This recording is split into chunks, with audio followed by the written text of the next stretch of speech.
Assalamualaikum warahmatullahi wabarakatuh. Selamat datang semuanya. Selamat datang di podcast kami yang bertemakan tentang membantu kesiapan menghadapi corona.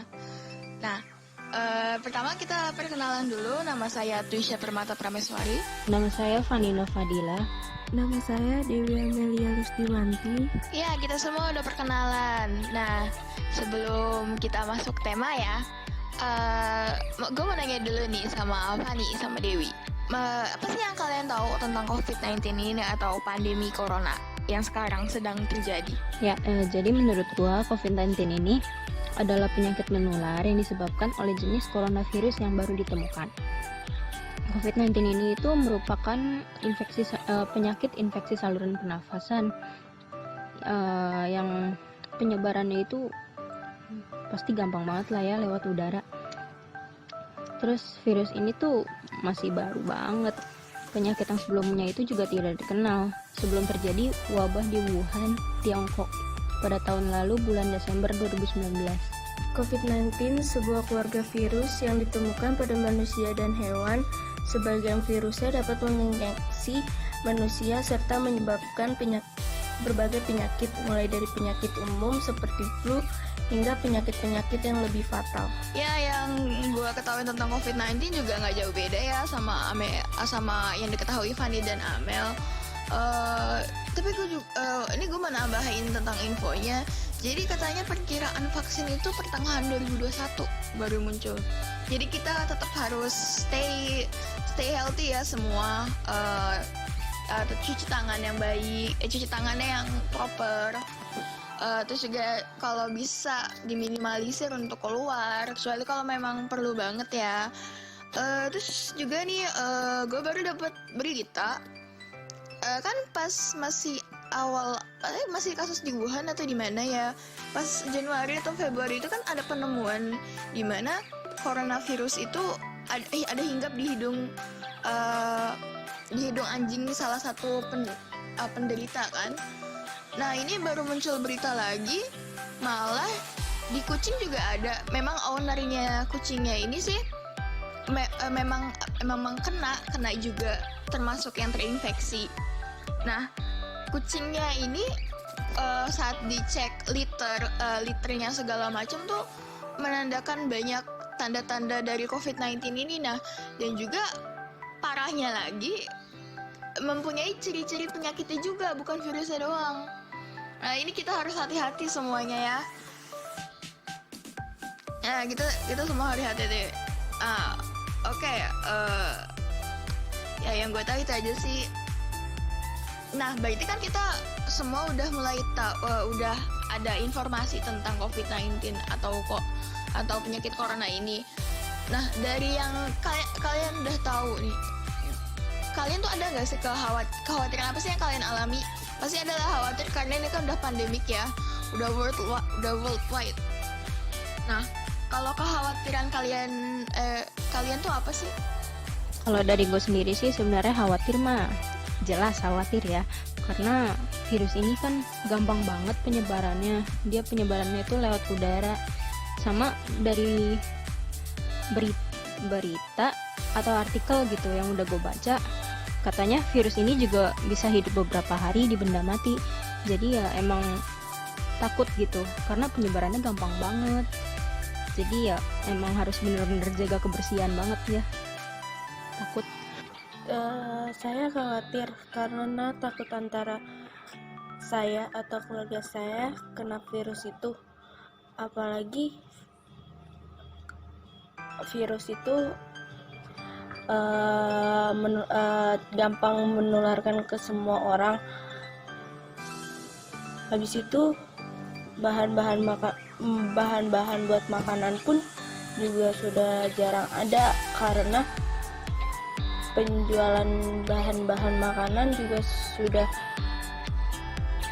banyak yang tutup. Jadi ya apalagi sekarang buat masker itu tuh sudah langka banget, dan kebanyakan orang yang memperjualbelikan masker itu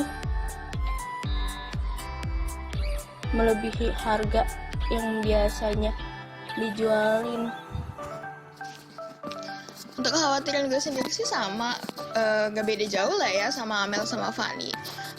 Apalagi yang udah gue bilang sebelumnya tuh, vaksin kan baru muncul tuh paling cepat itu pertengahan tahun 2021. Kita harus bertahan lama loh, untuk meminimalisir kontak segala macam, minimalisir keluar segala macam, walaupun sebelum tahun 2021 mungkin kasus sudah menurun nih, tapi kan kita tetap akan lebih safe, akan lebih aman tuh misalnya vaksin sudah ada kan. Jadi istilahnya kita itu safe zone-nya benar-benar tahun 2021. Kita akan masuk safe zone kayaknya segitu tuh juga. Itu yang nge-develop Amerika. Masalahnya itu. Jadi apakah Amerika mau ngirim secara gratis gitu kan ke Indonesia, atau mau bayar, atau mau kita jadi beli? Kalau kita jadi beli, gempor negara. Aku yang utang aja udah banyak. Itu yang gue khawatirin satu. Terus yang kedua, kalau kalian sering nonton kasus-kasus orang Amerika atau orang luar, kalau kalian sering nonton itu banyak terjadinya tuh ada misinformasi di mana-mana. Kita kan juga waktu itu pernah kayaknya ada informasi deh di Indonesia kalau jahe itu mencegah corona. Satu sisi iya, kenapa? Karena jahe itu kan memang menjaga stamina dan menjaga kesehatan, tapi bukan coronanya sendiri. Jadi itu yang agak misinterpretasinya di situ. Nah, banyak nggak jahe doang sih rumornya, kayak bawang putih. Malah ada yang sampai bilang alkohol, rubbing alkohol. Kalau kalian tahu, rubbing alkohol di Indonesia sih nggak begitu umum dipakai ya, rubbing alkohol itu. Tapi rubbing alkohol itu biasanya tuh satu botol, biasanya tuh containingnya itu 70% sama 92% kalau nggak salah. 70% alkohol untuk kandungannya sendiri. Nah, itu ada rumor di mana kalau kita minum itu kita akan tercegah dari corona. Parah nggak sih? Itu informasi yang misinterpretasi. Di kasus di Amerika sendiri udah ada yang masuk rumah sakit karena itu. Betapa bodohnya. Saking corona ini bikin anxiety masyarakat. Karena satu sisi memang sudah pandemik. Memang sudah pandemik kan, satu sisi pasti khawatir lah,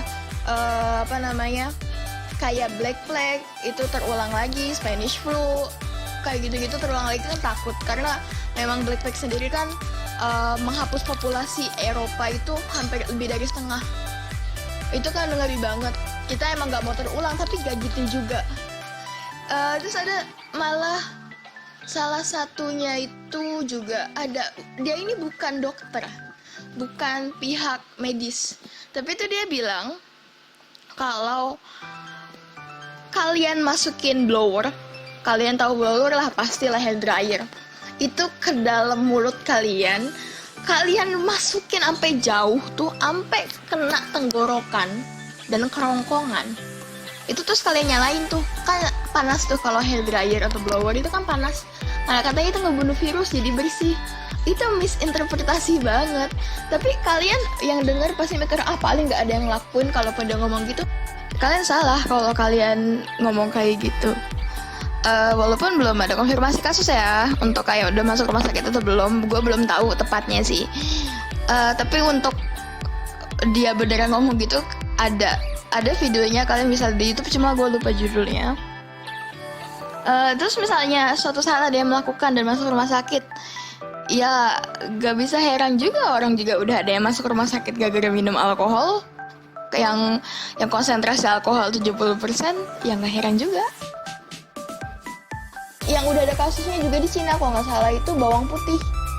Jadi karena takut corona kan, apalagi kan sumbernya juga di situ, wajar lah, pasti mereka lebih anxious daripada yang di luar, karena kan memang sumber dari Wuhan sendiri, dari Cina itu sendiri. Ada yang makan bawang putih itu mentah itu berkilo-kilo, dan akhirnya malah dia itu kena bahasa Indonesia ya, pokoknya dia kena inflammatory itu di tenggorokannya karena kebanyakan makan makan bawang. Jadi satu sisi yang kita takutin gak coronanya doang, informasi yang menyebar di media itu yang bikin gue khawatir. Karena misalnya nih sakit tuh kayak yang tadi kena alkohol, yang karena minum alkohol, rubbing alkohol, literally minum rubbing alkohol. Itu padahal supply, kan dia masuk rumah sakit tuh, supply yang bisa dipakai sama orang yang terkena corona tuh bisa gak usah dipakein ke dia kan. Harusnya misalnya dia tidak melakukan kebodohan seperti itu, pasti yang terkena corona pasti lebih bisa dipergunakan ke yang terkena. Nah, itu yang gue ini. Nah, makanya untuk membahas tema yang ini, gue mau ngebahas tema yang kita angkat hari ini tuh, gue mau ambil aspek dimana banyaknya misinformasi yang beredar, utamanya itu sih. Jadi ini gue mau nanya sama Fanny sama Amel, menurut kalian dengan banyaknya misinformasi ini, gimana sih kalau menurut kalian untuk cara menanggulanginya? Kalau buat menanggulangi misinformasinya ini sebenarnya pertama-tama ya emang harus dari dirinya sendiri dulu kan. Dia ini percaya atau enggak sama informasinya itu. Terus banyak juga yang percaya sama yang katanya bawang putih, bawang bombay, jahe itu bisa buat menangkal corona. Sebenarnya padahal emang belum ada konfirmasinya kan dari WHO-nya. Jadi karena ada yang bilang gitu juga, itu juga berpengaruh buat ke pasar. Soalnya kan bahan-bahan kayak gitu dulu tuh murah banget ya sebelum ada corona. Nah pas sudah ada corona ini kenapa jadi susah gitu nyarinya. Terus juga kenaikan harganya itu benar-benar melonjak tinggi banget. Kan susah juga kalau mau nyari bahan masak buat di rumah itu mahal banget gitu. Ya jadi pada intinya kita tuh kalau ngelihat informasi-informasi seperti itu, pertama-tama ya kita harus lihat dulu sumbernya itu dari mana, sudah terverifikasi atau belum, apa udah kebukti atau belum begitu. Jadi kan biar nggak terlalu banyak dampak yang diakibatkan dari misinformasi tersebut. Itu. Di sini jawaban gue gak terlalu beda sama Fanny, masih sama. Sekarang tuh kan banyak informasi yang tidak benar, kayak misalkan di daerah sini ada yang positif COVID-19 yang sudah disebarkan oleh orang-orang. Ternyata belum 100% yakin karena belum ada tes berikutnya dan belum ada informasi apa-apa lagi dari sininya. Ya, gue juga setuju sama pendapatnya Amelia, karena di sini juga ada hoax gitu yang si ini dibilangnya kena, tapi enggak kok. Itu kan bikin anxious. Jadi banyak yang hoarding segala macam. Kayak emak gue contohnya, gue nggak tahu ya emak gue kenapa ya. Karena murah kah atau karena memang lagi musimnya begini, gue nggak paham. Yang jelas tuh masker beli banyak, bukan masker sekali buang, bukan masker yang kain gitu loh. Ya makanya ini kenapa nih mak gue juga mikir gitu sih. Nah terus soal pendapatnya Fanny, iya gue setuju banget. Jangan percaya sama sesuatu yang baseless. Misalnya nih, mentang-mentang dia, ini gue gak nyinggung siapa-siapa ya, tapi kayak misalnya mentang-mentang dia gubernur atau presiden nih, bilang virus corona gini, bisa jadi benar.